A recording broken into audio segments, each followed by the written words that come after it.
Hey, what is up, lovelies? It is Lynn the Gacha Goblin, and okay, we all know that the menstrual tracker, period tracker in Love and Deep Space caused a huge hubbub in the internet because men had particular opinions and whatnot, so forth, and whatever.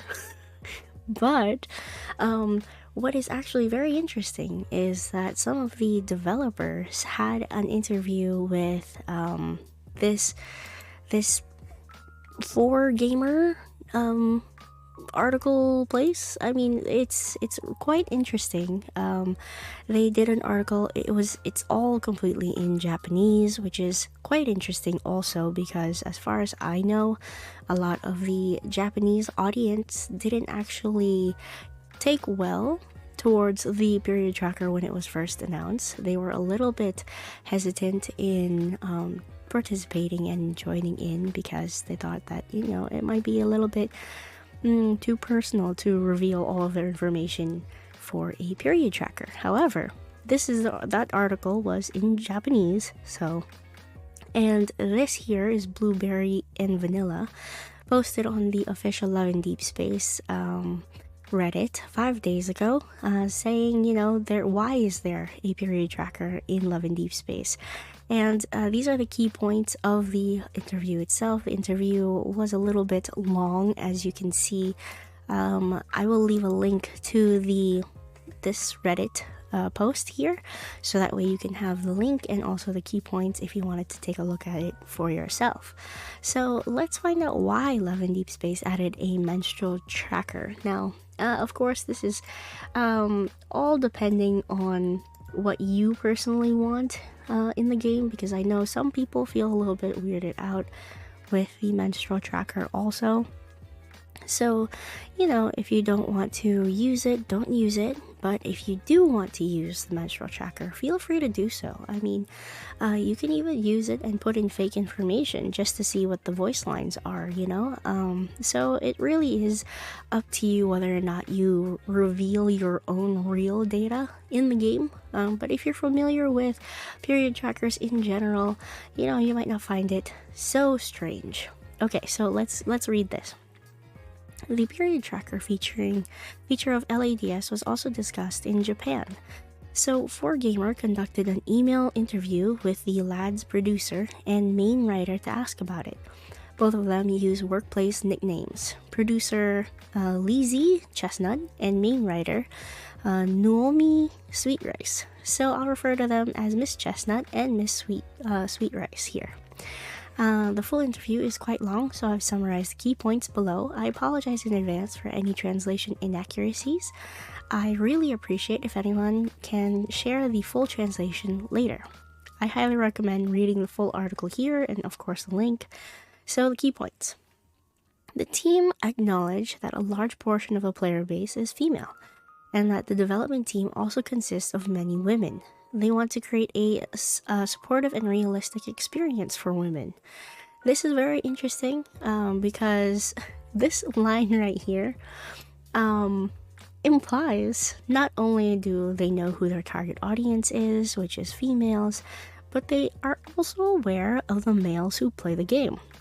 Whether that's, males biologically or by any other orientation, depending on your sexuality. But biologically, I guess they can tell that most of their player base is female. And the development team also consists of many women. Now, we know that Infold actually has quite a large percentage of female workers, and that is because the CEO himself said that to create women games, you need somebody who thinks like a woman, so why not hire a woman to create these games for them? So there you go.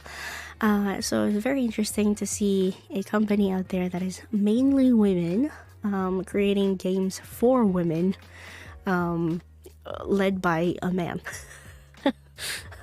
So there's that. They want to create a supportive and realistic experience for women. Hey, I totally appreciate that. That is really nice. Not a lot of places online or in real life are very supportive and realistic for women, but this is also a realistic experience for women. Hmm, maybe not the most realistic. I mean, where else in the world in your life are you ever going to experience five really hot men hitting on you and rubbing your tummy when you have your period? And also being completely a-okay with buying you tampons, pads, asking you how many, asking you what brand.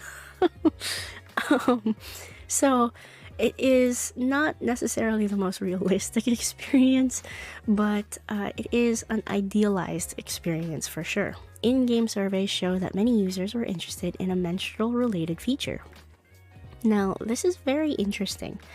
I I think most people really enjoy the audios for the menstrual. When you have your cycle, there is particular audios that you can listen to in secret times where, they kind of spend time with you and whatnot. So maybe like in-game surveys, people are saying, "Oh, I really enjoy the secret times menstrual one or whatever."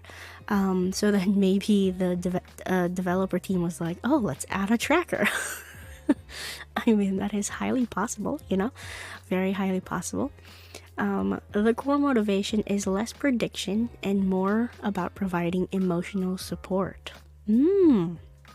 Okay, interesting. The core motivation is less about prediction.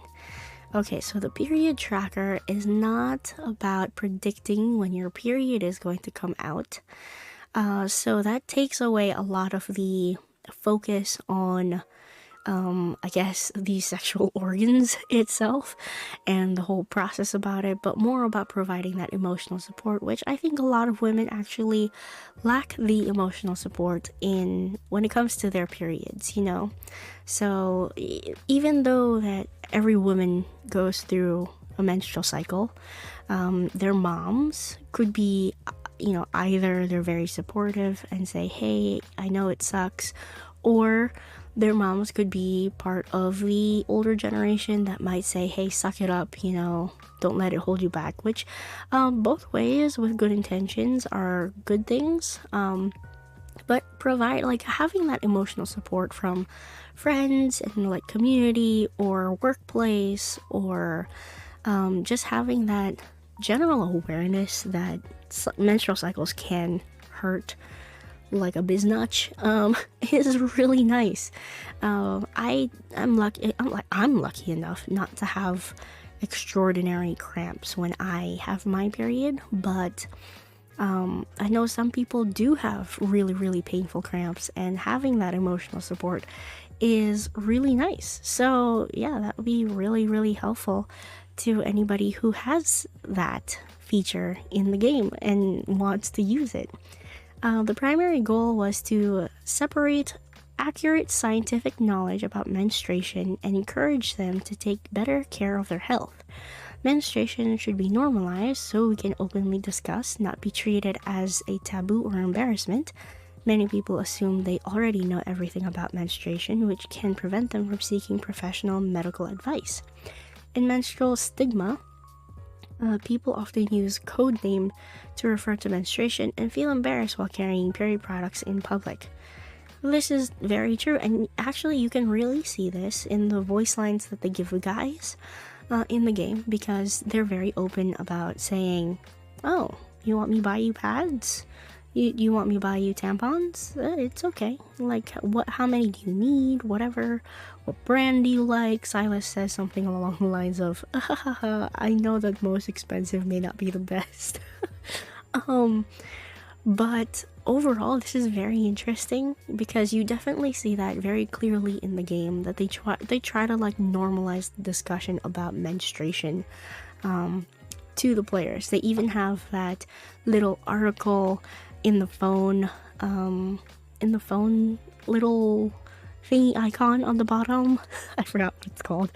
Like a little news article about menstruation and trying to like normalize that in the world of Lincoln City, which is very cool. Okay, the team collaborated with leading gynecologists from top hospitals in China, helping wrote and reviewed the content. They also explained the full brainstorm process in the article. Hey, this is really cool. I mean, I would love to, but the article is really long. The team collaborated with leading gynecologists. That's actually excellent. Because, of course, like they said here, many people don't really seek medical information, like professional medical information, not unless their periods are incredibly strong. A lot of the knowledge that I have personally has come down from my mom, and I've never really spoken to, to a gynecologist or to my doctor about my menstruation in terms of like seeking medical advice, because I've never really needed to. I never had any questions in those situations. So it is interesting to also see this in the game, and also to have like the full brainstorm process explained in the article. So that's really fun. Each male character's personality and profession influence their way of showing care, and all of them must use accurate information. Lincoln City provides educational content about that. So how can these guys not know? Oh, okay. So that's really interesting. So in Lincoln City, in the imaginary world of Love and Deepspace, the city, the world makes it a standard to educate everyone, even men, about menstruation. I think my God, I think was it Zane? I think it was Zane who has like a voice line of like, why wouldn't I know about these things? We went over it in high school or something like that. I think that was one of his voice lines actually. And I found that very interesting just because of the fact that, and what's also interesting is that, of course, you have Zane who brings in his like medical knowledge and like a very medical professional air about it. You have kind of like who I guess Xavier is a little bit like more lax about everything. He's just like, yeah, whatever, it's okay. And I can totally imagine him like picking up pads from a store and then kind of coming home to MC and they kind of like cuddle afterwards or something. And then with Caleb, I feel like it's a little bit more almost like very comfortable, almost like you've been living with somebody for a very long time, like he knows you so well. And then Silas is just, I'll buy you the most expensive pads out there, it's fine. And then Raphael, he's kind of like aloof about it. He's very knowledgeable, but he's more of the like very caring personality. Not to say that the other guys aren't caring, but Raphael is more like attentive to like details and whatnot, which is very, very cool. I like how they gave each of their personalities different ways of interacting with MC in terms of their period, so it's very, very nice to experience. And then when we read this, a period tracking feature is optional. Of course it's optional, ensuring players feel no pressure to use it. The team acknowledged that not all players may feel comfortable to share their experience, share or experience menstruation, and they didn't want anyone to feel excluded or obligated to participate. So again, this is something that I also want to say too. This experience that you have with your menstruation, that is up to you. This game, you enjoy it on your own time, right? So you can do whatever you want with this game. And however you want to experience it, as long as you don't force other people to experience it the same way you do. So if somebody out there like me, I enjoy using the menstruation feature in it, but I'm not gonna tell you guys that you have to. You can do whatever you want. I will say you can fake your results just to experience what it would be like to have all of those voice lines and whatnot, just to see what it is. So, curiosity killed the cat. Okay, continuing on. Regarding the Hunter Association's generous menstruation support policies in game, Miss Sweet Rice, I genuinely wish that by 2048, this won't be just a concept limited to in-game world, but a reality in society as well. Ha ha ha. Another fun section to read. Again, check out the full interview. This is interesting because they specifically pointed out 2048. I am wondering what this is in reference to. It's probably in the article. I'll probably read it after I make this video. Interesting. Okay, continuing on. Did cultural differences affect their approach? Okay, so this is interesting because of course you have China, the global players, and Japanese players, Korean players. To be honest, Miss Chestnut says, as a development team based in China, we were not very familiar with the social realities of menstruation in other countries. Okay, so we sought advice from our overseas branches. Then they found out that in many countries it is considered an inappropriate topic in public settings and could even lead to controversy. That is true. The team debated whether they should implement on a global scale and whether they should avoid direct language. Oh, okay. In the end, they chose to go with the initial intent, promoting the idea that menstruation is not a shameful topic, and encouraging people to understand and face it properly.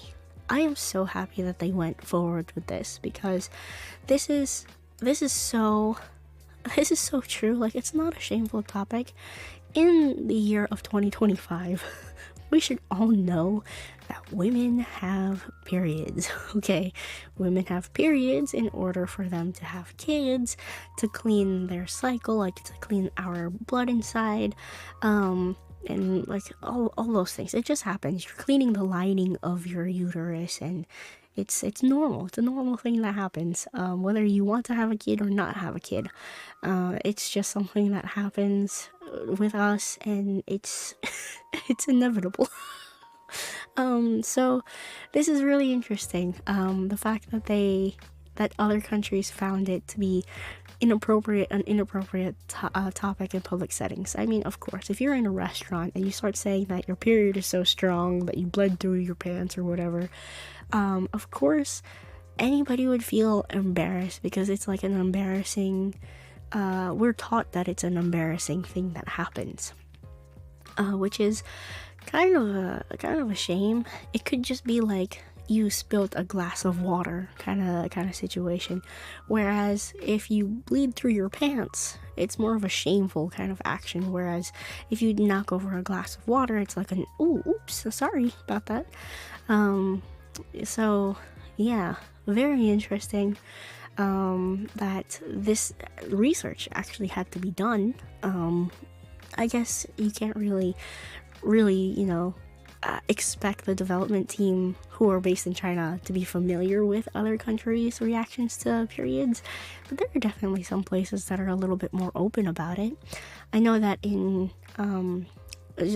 Japan, I have a friend who told me that it's seen as still very shameful to have a period. Like, they have to hide the fact that they go into the bathroom, and the wrappers for like pads, they try to be as quiet as possible unraveling in. And when I found that out, I was very shocked. I was like, oh wow, I didn't know. But here in the United States, as far as I know, as long as you don't publicly announce that you're on your period or something like that, it's okay. And if you do, usually you do it with like a group of friends who understand that happens. In terms of like men, they don't understand how it works. Like, the level of education for men is non-existent when it comes to periods. It's like they know that we bleed, but that's about it. They don't know anything else. And it is a shame that they're not educated like that. And I really want that to change in the future, and hopefully it does. Maybe by 2048 it will change, but who knows. Hopefully that men will be more knowledgeable about periods and whatnot in the future, because we're in the digital age where knowledge is so accessible, and yet men don't educate themselves, want to educate themselves, or like what's that called? It's sorry, this threw me off. You seem to be offline. Like schools don't educate them either, which is very, very interesting and also very disappointing. That's where I feel like the education system kind of falls off when it comes to like personal body knowledge and sexual knowledge, also like sex ed. And then let's just read here. In addition, the reporter also write a sincere reflection from the point of view of a man. Oh, okay. So it was a man who did the interview. They also share that the producer and the copywriting team are all women. The fact that this article was published in International Women's Day is interesting. Also, it was published on International Women's Day. Huh. That is so interesting. Let's read the comments. A lot of people said, I love them so much for this. It's so refreshing to see a game truly care for women like this. You know what? The developer team cares for women because they are women. And I absolutely appreciate that. And I'm so thankful that the people who are making this game are women, because they understand.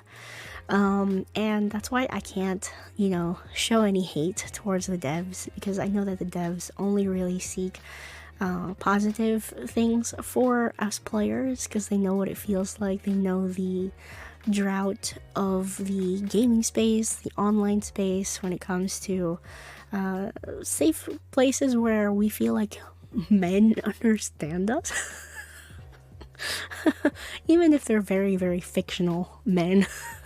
At least for a moment, when you log in for maybe 10 minutes of your day, you can feel like, so this is what it would sound like if a man actually cared.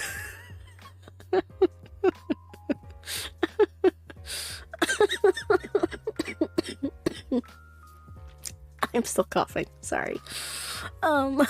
That was really funny. Alright, well, that is pretty much it. It's a very interesting little article that came out.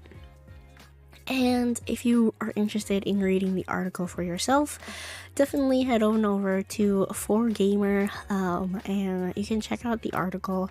You can rely on Google Translate a little bit when it comes to these kind of things. It may not be like a one-to-one translation, and it might sound a little bit weird, but hey, at least it's something.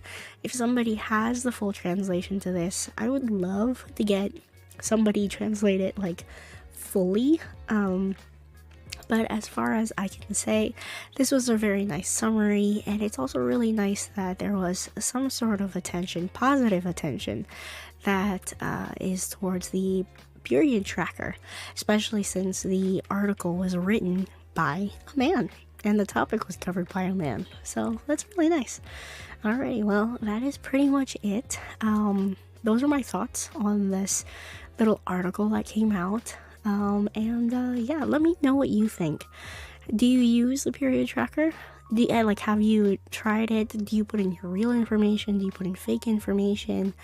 Or how helpful do you find it? I've read in my comment section that some people absolutely love it, some people just ignore it, and it really is up to you. But what do you think of this article too? Is it interesting that they even, went as far as to highlight this on International Women's Day? It's very interesting to see that they even did this kind of article in Japan. Like I said earlier, Japan still kind of shames the fact that menstruation exists. So it is interesting to see that, of all places, this article was written in Japan. So, very interesting. Anyway, if you like this video, please do leave a like down below, and if you want to share your thoughts, leave a comment. And if you want to subscribe to the channel, I cover love in Deepspace and all of the news that I can find that's relevant and worth talking about. Yeah, thank you all so much for watching. I am Lynn, the Gacha Goblin, and I will see you lovelies in the next video. Bye now.